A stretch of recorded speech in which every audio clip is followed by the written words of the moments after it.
gravando. Mais uma vez, bem-vindo a todos. Não podemos perder tempo, né? O tempo passa. E eu estava pensando aqui agora na questão do tempo, né? É interessante reparar aqui no sítio. E primeiro cantam os galos. Os galos começam a cantar desde umas 4 horas da madrugada. E aí depois, conforme o tempo vai chegando, ainda não chegou o tempo de cantar as galinhas, depois os passarinhos. É legal a gente prestar atenção nesses sinais, né? Sinais de que o dia vem chegando e a gente tá sentindo a proximidade do tempo, né? Da vinda de Cristo, do grande dia. E a gente precisa estar preparado. E é interessante pensar nisso, né? Que ah, o entendimento de que o tempo vai chegando começa ali pelos galos, né? E a gente precisa, como homens, estar bem preparados para isso. Então, acho que esse momento nosso aqui de estudo é um momento de preparo e de entendimento do tempo que estamos vivendo. Então, é um apelo a nós, em primeiro lugar, como homens, estamos preparados para isso. Vamos fazer uma oração, então, para a gente começar esse nosso estudo. Tem algum voluntário que gostaria de orar? Vamos orar esse estudo de hoje.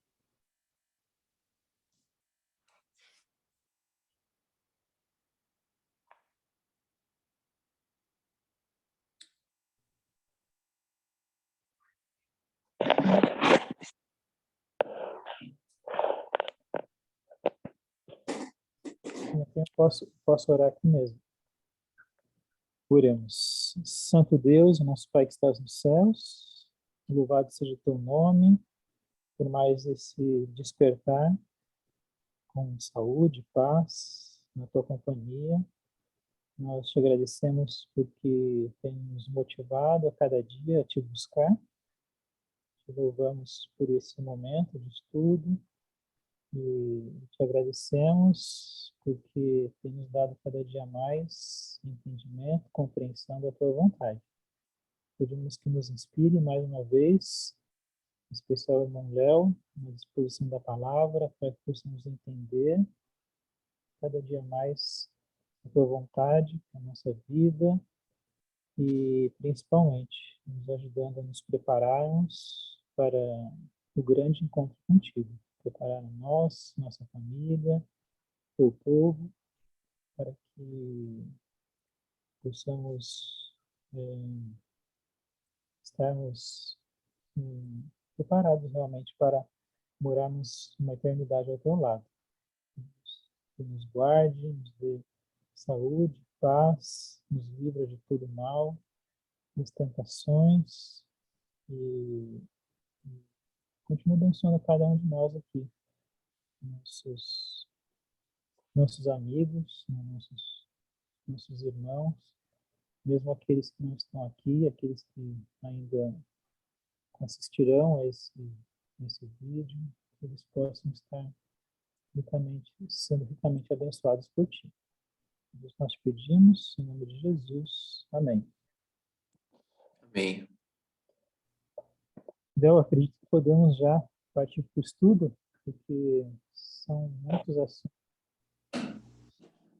assuntos que a gente tem que estudar e aprender. Sim. A gente pode entrar assim, um bom dia a todos, bom feriado, né? Levantar cedo assim é uma bênção. E, queridos, vamos então juntos nesse livrinho aqui, ó, Eventos Finais, capítulo 2. Se você tiver o seu guia aí, seu manual, sei que o nosso Deus vai falar conosco. Nós vamos tentar hoje falar dos primeiros 7 subtítulos, para na próxima quinta falar dos outros 7, mas conforme o tempo passa, não sei se der tempo, a gente já traça todo ele, tá bom? Mas aqui eu queria já ler aqui, ó, o subtítulo 1, né? Capítulo 2, subtítulo 1, diz aqui, né? A grande profecia de nosso Senhor. Cristo preveniu seus discípulos da destruição de Jerusalém e dos sinais que ocorreriam antes da vinda do Filho do Homem. Todo o capítulo 24 de Mateus é uma profecia a respeito dos acontecimentos que precederão este evento. E a destruição de Jerusalém é usada para representar a última grande destruição do mundo pelo fogo. Então, para quem dá estudo bíblico, já leu muito, né? Já leu muito Mateus capítulo 24. Queria que vocês abrissem ali, Mateus 24. Só que a gente tem que tomar cuidado também, né? E porque não é porque a gente leu tantas vezes que a gente acha que sabe tudo lá. E principalmente acha que está pronto para tudo que está lá. Então existe um grande cuidado para nós que já lemos bastante, já falamos muito, né? Então, aqui, ó, Mateus capítulo 24, o versículo 1, Mateus 24, 1, diz: Tendo Jesus saído do templo, ia se retirando, quando se aproximaram dele os seus discípulos, para lhe mostrar as construções do templo. Ele, porém, lhes disse: Não vedes tudo isso? Em verdade vos digo que não ficará aqui pedra sobre pedra que não seja derribada. Verso 3. No monte das oliveiras achava-se Jesus assentado, quando se aproximaram dele os discípulos em particular e lhe pediram: Dize-nos quando sucederão essas coisas e que sinal haverá da tua vinda e da consumação do século. Ponto é, os discípulos de Cristo falaram assim: Senhor, olha como esse templo é lindo, olha essas pedras, olha essas construções. Queridos, eles estavam focados nas coisas dessa terra. Estavam maravilhados com os ganhos, com o sucesso do homem. E Cristo consegue, como ele sempre fez, desviar a atenção, né, de um foco perdido. Ele fala assim: olha, eu sei, esses muros são belos, né? Esse templo foi muito bem feito, mas vocês sabiam que não vai sobrar pedra sobre pedra? E aí os discípulos despertaram. Como assim? Ah, tá. Ele deve estar falando do fim. E aí no verso 3 diz que em particular, em íntima comunhão, eles foram até o mestre e eles perguntaram: Senhor, por favor, nós precisamos saber dos sinais, porque nós queremos nos preparar para o tempo do fim. E se isso foi relevante para eles há quase 2000 anos, queridos, o que dirá de nós, homens, hoje, líderes de lares? O que dirá para nós? Será que nós estamos muitas vezes perdendo o foco? Mesmo nós, crentes, leitores da Bíblia, será que estamos perdendo o foco? Será que o nosso lar tem sido preparado para o tempo do fim? Será que faremos parte do povo que finalizará a obra? Pois Mateus 24, ele tem um verso central, que é o versículo 14, né? Ali diz: será pregado esse evangelho a todo mundo para testemunho a todas as nações, e então virá o fim. Deus tem um povo que está preocupado com a salvação de almas.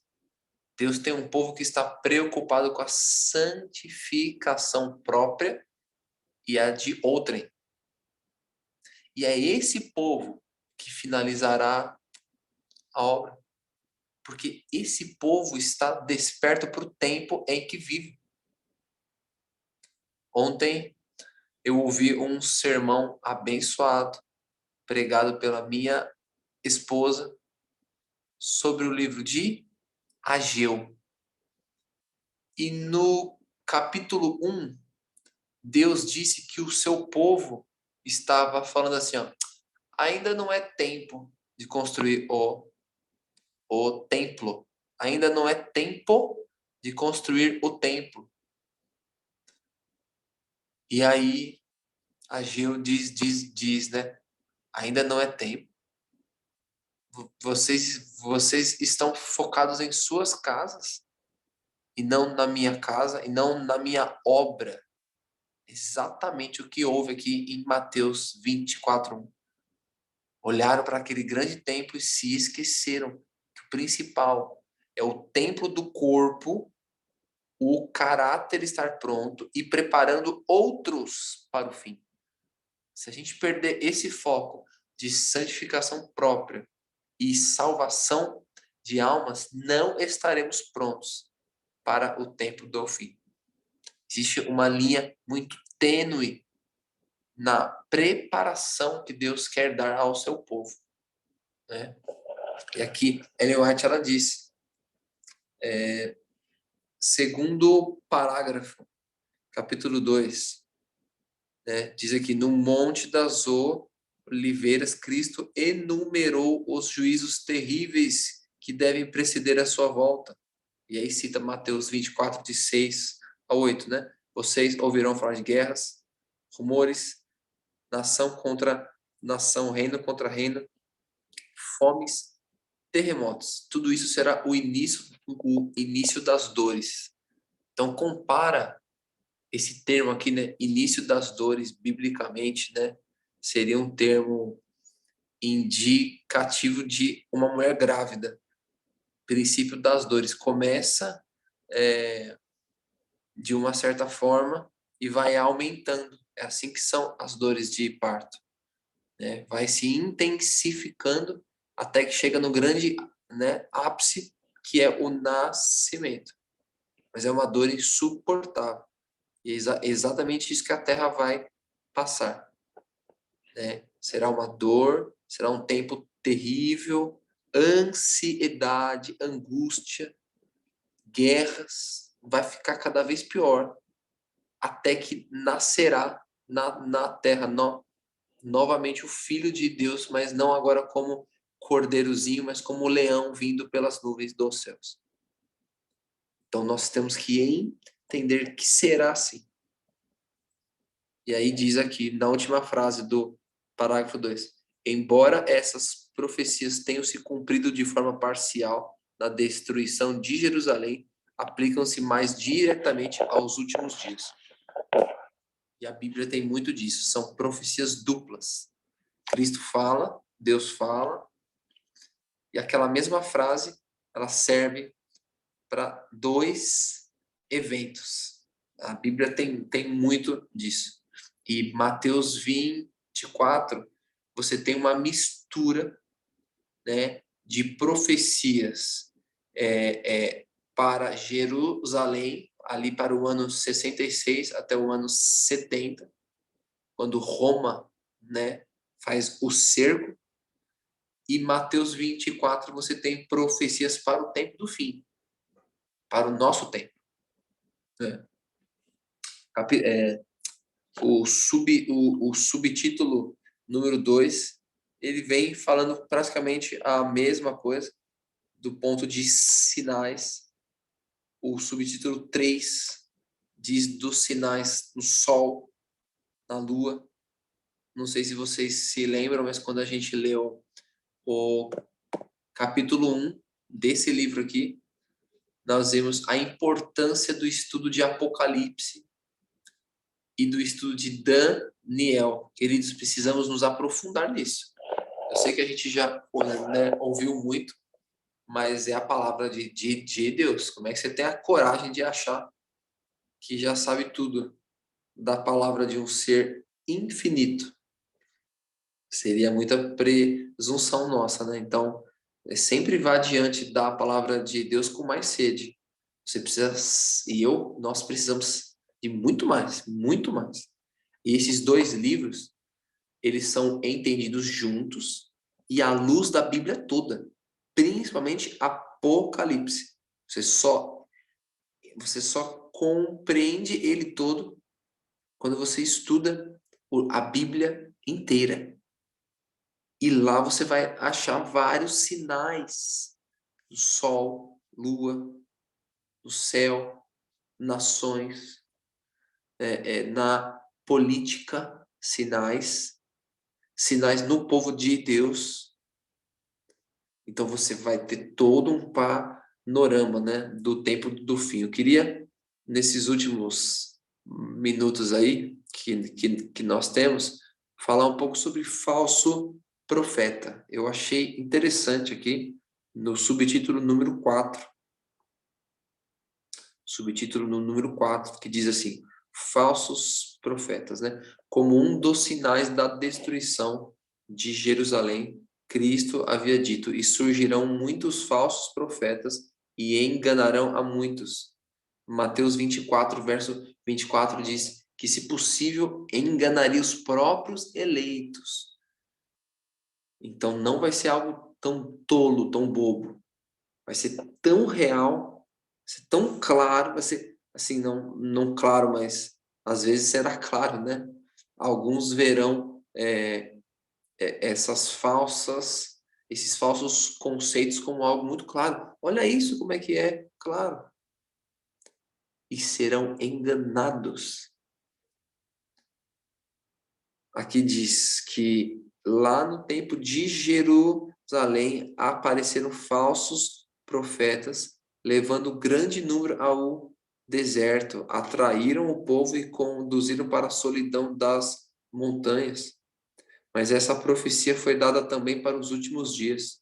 Esse sinal é um indicativo do segundo advento de Cristo. Parágrafo número 3 do subtítulo 4. Tenho recebido a revelação de que muitos reivindicarão estar sendo ensinados por Deus de modo especial e tentarão conduzir outros. E a partir de pressupostos errados de missão, empreenderão uma obra que Deus nunca confiou a eles. O resultado será confusão. Busque cada um a Deus com mais fervor para que possa compreender individualmente a vontade dele. Esse texto aqui eu achei interessante a gente falar dele. O texto aqui diz que muitos dentro do nosso povo vão vir com falsas premissas de missão.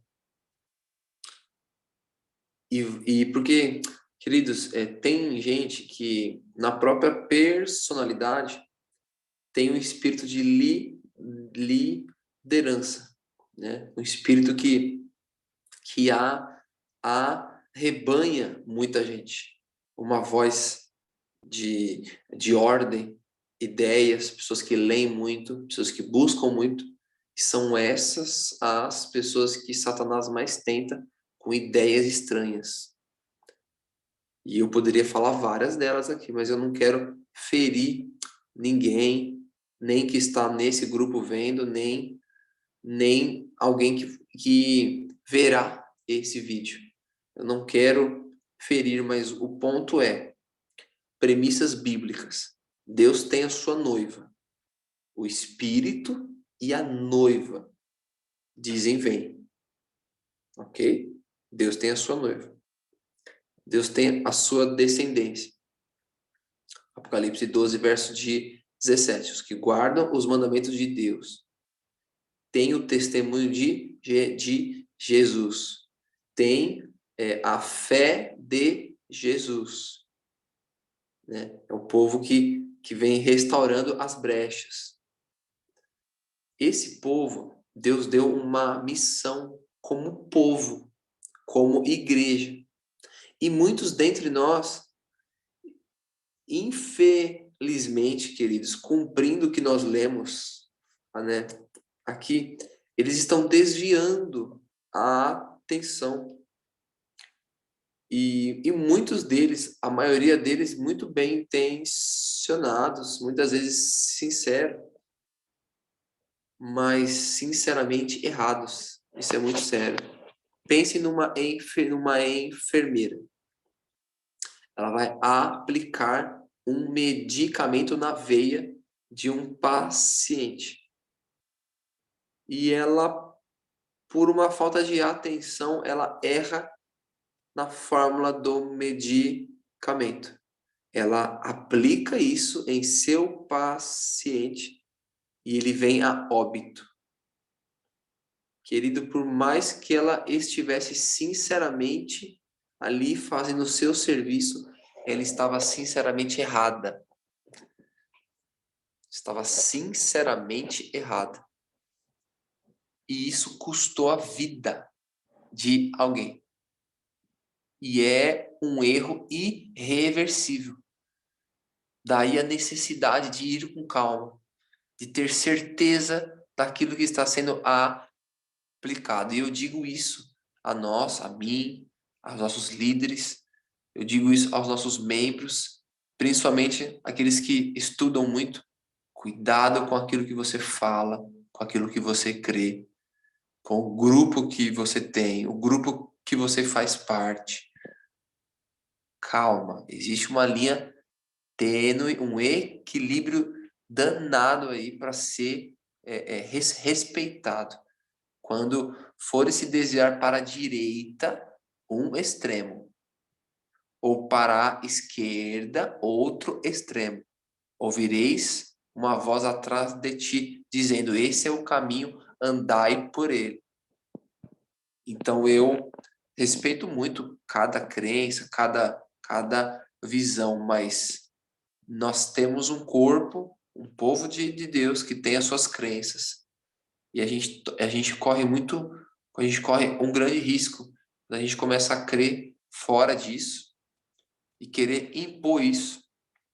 E aí, né, espírito de combate, de briga, de falar mal. Às vezes conheço gente que vem em mim e começa a falar mal dos nossos líderes, falar mal. Até um ponto que se perde, queridos. A Bíblia diz que para você ser cheio do Espírito Santo, né? Paulo diz, Efésios 5, você tem que falar coisas espirituais, salmos, louvores. É com isso que você cresce. Você ficar falando mal, isso é característico muitas vezes de pessoas que se desviam. Elas querem falar mal, porque quando você deprecia o outro, você está querendo dizer, eu não tenho isso. Eu não sou assim. Então, perceba que o falar mal, ele tem um princípio de orgulho próprio. Aquele líder, ele fez isso. Mas eu não faço. Né? E aí, Ellen White, o tempo já está indo aí, né?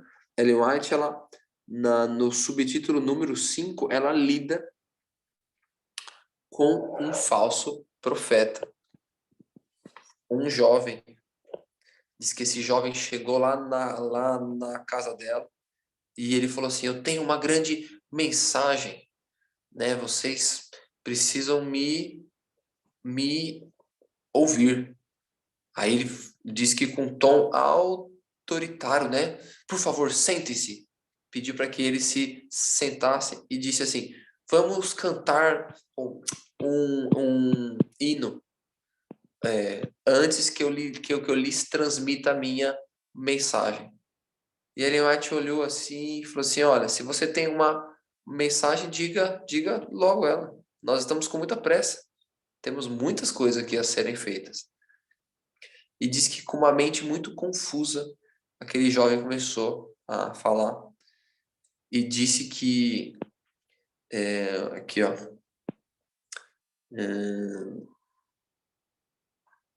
cadê? Aqui, ó. Ele começou então a ler alguma coisa, declarando que já havia começado o julgamento dos vivos. Olha só, falando de profecia, falando de cumprimento de profecia de tempo, querendo falar que aquele momento o juízo dos vivos já havia começado, ou seja, já havia terminado o juízo dos mortos. Olha só, nós temos muitas vezes muitos sermões entre nós hoje querendo marcar tempo. Ele também queria marcar uma espécie de tempo, não um tempo de ano, mas um tempo de fato. Olha, eu creio que agora o juízo dos mortos chegou ao fim. Só que eu achei interessante a forma como Ellen White trata esse jovem. Eu acho que é muito válido para nós, como pais, tratar os outros dessa forma, quando nós percebemos que estão em erro, e ensinar os nossos filhos, pois nós veremos muito mais disso no tempo do fim. Então, precisamos preparar o nosso lar como tratar pessoas desse tipo, né? E aqui, no parágrafo, acho que número 7, diz assim, né? Ele disse ao irmão Starr que quando a irmã White lhe falou tão bondosamente, mas com tanta autoridade, ele começou a ver o seu erro. Tá aí, queridos, o princípio: tratar com firmeza e bondade. A gente tem que ter calma, misericórdia, bondade. Uma certa vez chegaram em mim, líder nosso, falando assim: Léo, eu não creio na Trindade. Falei, por que não? Ah, porque tem esse verso aqui, Ellen White também fala isso. E aí eu parei e falei assim, tá bom, me dá um tempo que eu vou orar, jejuar e estudar. São esses 3 pontos que nós temos que ter. Qualquer dúvida, qualquer ali dissonância que você tiver, vai orar, vai jejuar e vai estudar. Foi isso que eu fiz. E aí eu fiquei uns bons meses. E aí eu fiquei mais firme ainda na minha crença do trio celeste. Ele vai te chamando do trio celeste. Ela tem ali, nós temos escritos dela, a mão dela, nós temos fotos de registros que ela fez à mão ali, falando de um trio no céu, de uma eterna divindade, o Pai, o Filho e o Espírito Santo. Nós temos ali revistas adventistas de 1914, colocando a crença, né, dessa trindade não católica, trindade bíblica. Há uma diferença. E nós temos ali registros em nossas crenças, registros enquanto Ellen White ela estava viva. Então nós temos muitos e muitos e muitos pontos que infelizmente colocam por terra essa ideia de muitos sinceros. Eu creio, não estou falando mal deles, mas eu estou falando do ponto ali. Então, perceba que o tempo do fim, já passando pro Jefferson, né, para que vocês falem, o tempo do fim será um tempo de muita confusão.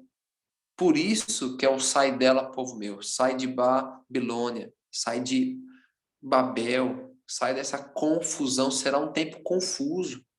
E é por isso que a gente tem que buscar, como diz aqui o texto, de forma individual, né?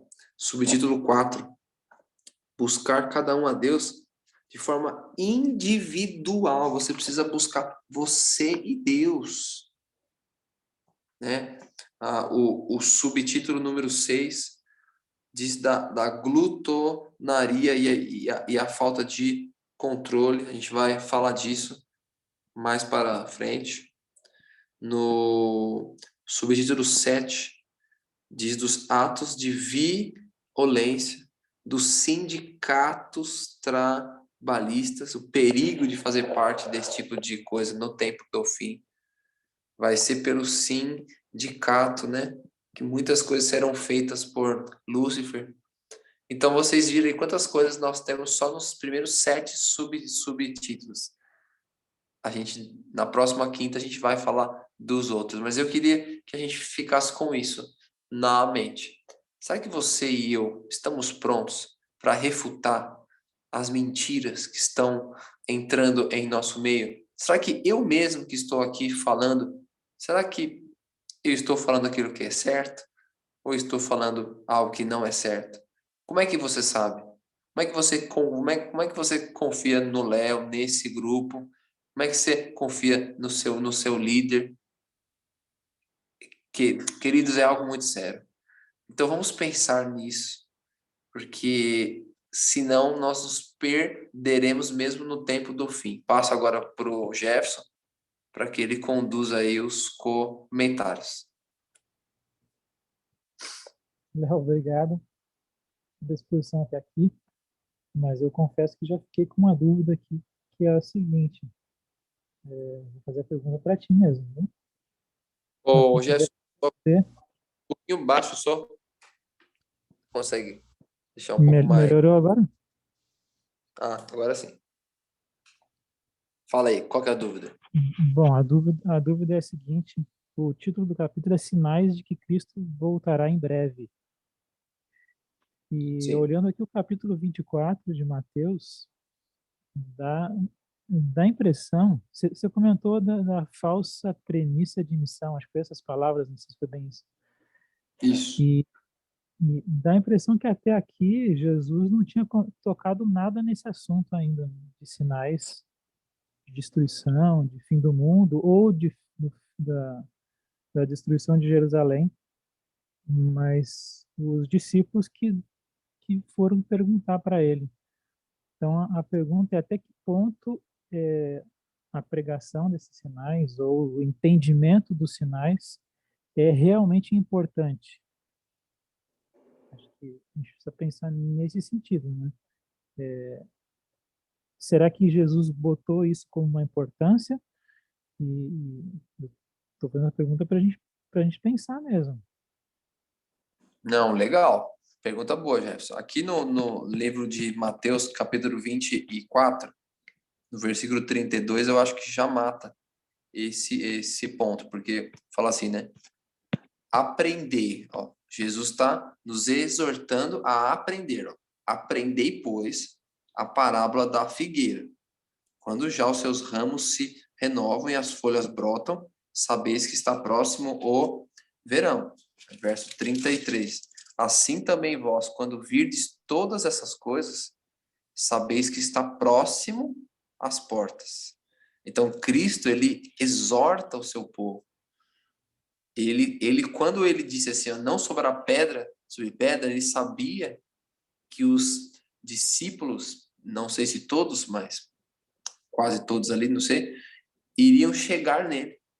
E ele sabia que quando eles fossem nele, Cristo ia revelar os sinais do tempo. Então, Cristo aqui, Mateus 24, 32 e 33 diz, vocês têm que aprender a parábola da figueira. Aprender é estudar e dominar. Isso é aprender. Você estuda e domina o tema. Então, nós temos que aprender que quando a figueira está com seus ramos se renovando, folhas brotam, está perto ali de chegar o verão. Assim como os sinais que Cristo disse aqui serão importantíssimos para o povo de Deus se despertar para o tempo do fim. Eu não sei se eu respondi, se eu deixei claro, Jefferson. Não, mas era isso mesmo. E até fico pensando na questão de Daniel mesmo, né? Esses capítulos proféticos têm que se dar junto com Daniel e Apocalipse. E em determinado momento, Deus disse para Daniel, sela a visão, porque esse é para o tempo do fim. Então, a gente tem que entender que, em alguns momentos, né, as pessoas não poderiam suportar, né? Não conseguiriam suportar tanta informação, né? Mas Deus vai despertando no tempo certo a informação certa, Boa. né? Verdade. Verdade. Então a gente precisa realmente estar atento para saber qual que é o momento que a gente vive. Eu acho que esse é o ponto principal. E aí nisso, nesse despertamento do tempo, entram os sinais. E a gente precisa entender que todos esses sinais no céu, na terra, no mar, no povo de Deus, na minha própria vida, né? É para a gente despertar e estar atento de que está chegando o tempo da colheita. É interessante essa parte da figueira, né? E é para saber que os frutos estão quase aí, né? Estão quase Isso. prontos, né, para o tempo da colheita. Então, acho que isso a gente precisa entender. Que sinais, né? Esses paralelos a gente precisa entender em qualquer aspecto, né? Se for pensar no sítio, né? Na questão da agricultura, como é que a gente sabe que está chegando a hora da, da colheita, ou a hora do plantio, ou a hora de fazer qualquer coisa? A gente precisa estar atento aos sinais. Sim. E especialmente agora, né, nesse assunto do fim dos tempos, né? Os sinais de que Cristo está voltando,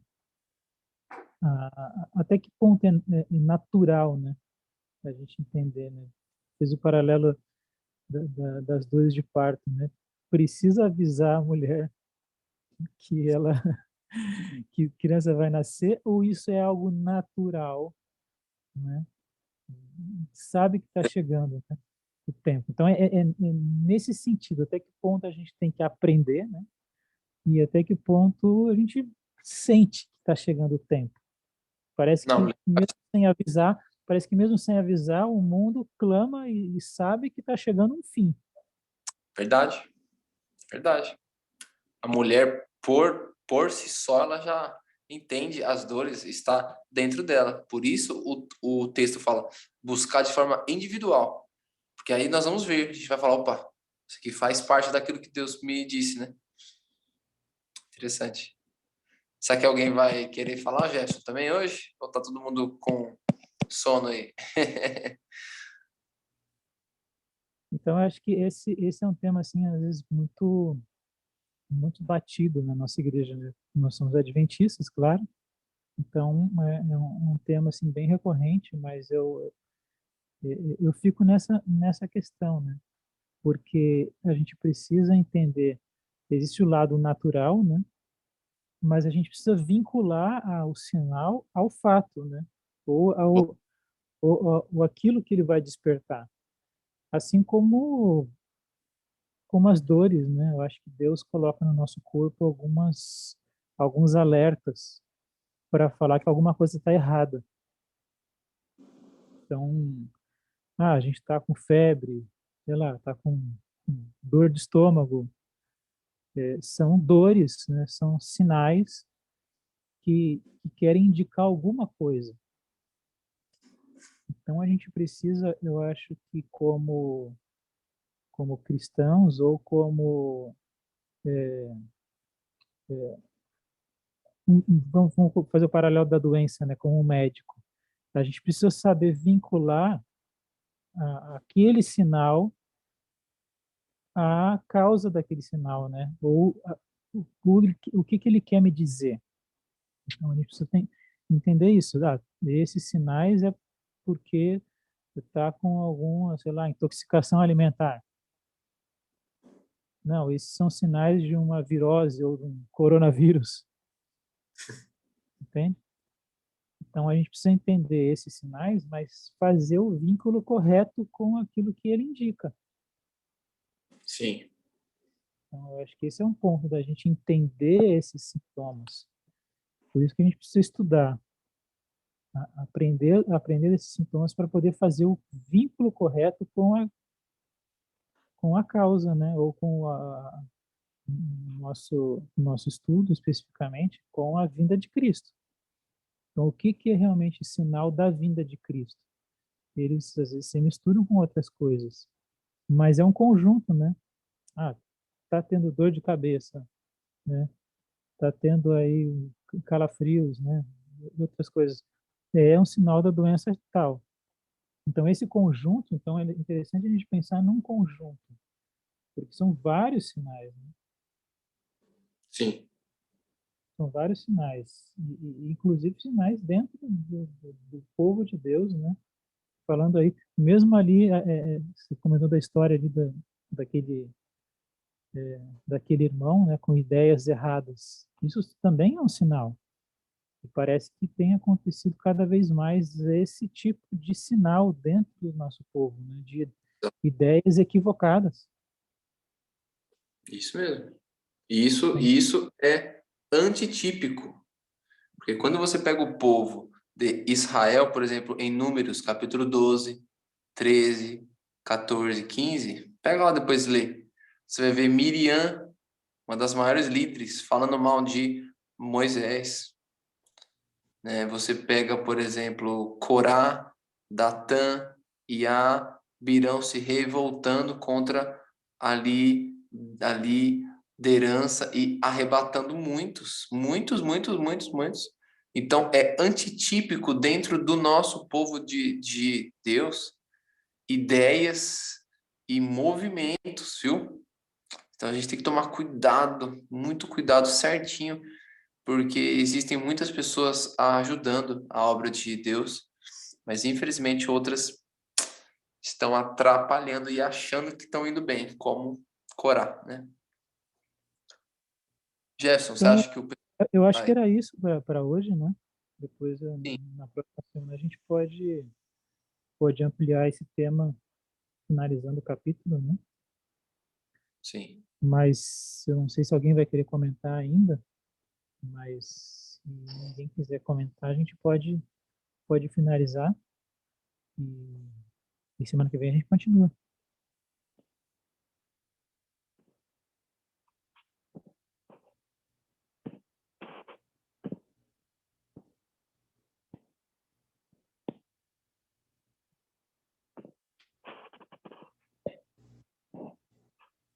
Alguém, pessoal?